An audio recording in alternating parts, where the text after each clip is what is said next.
Bien-aimés dans le Seigneur, bonjour. Aujourd'hui, dans le dit ce matin, nous allons lire Romains chapitre 10, le verset 17. Ainsi, la foi vient de ce qu'on entend, et ce qu'on entend vient de la parole de Christ. Bien-aimés dans le Seigneur, souvenez-vous de cette parole de Jésus qui disait, si quelqu'un entend ces paroles et qu'il les met en pratique, il sera comme un homme qui a bâti sa maison sur le roc.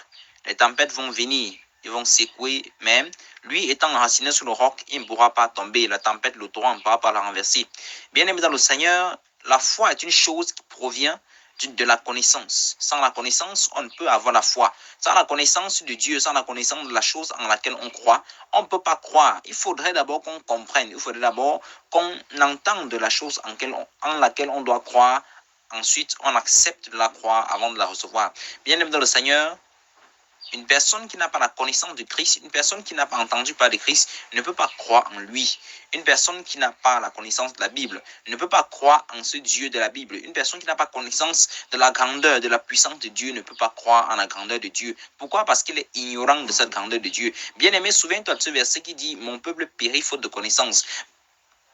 Quand tu as la connaissance de Dieu, quand tu as la connaissance de la parole de Dieu te donne de croire. Tu l'acceptes dans ta vie avant de recevoir ce que la parole de Dieu dit. Mais à partir du moment où tu n'as pas cette connaissance, ça devient très compliqué. La Bible dit que tu ne peux pas croire parce que la foi vient de ce que tu entends. La foi vient de la parole de Christ. Quand tu n'as pas la connaissance de la parole de Christ, tu ne peux tout simplement pas croire. Mais quand tu as la connaissance de la parole de Christ, tu as la connaissance de Christ lui-même, tu acceptes de croire en cette parole avant de recevoir ce que cette parole dit.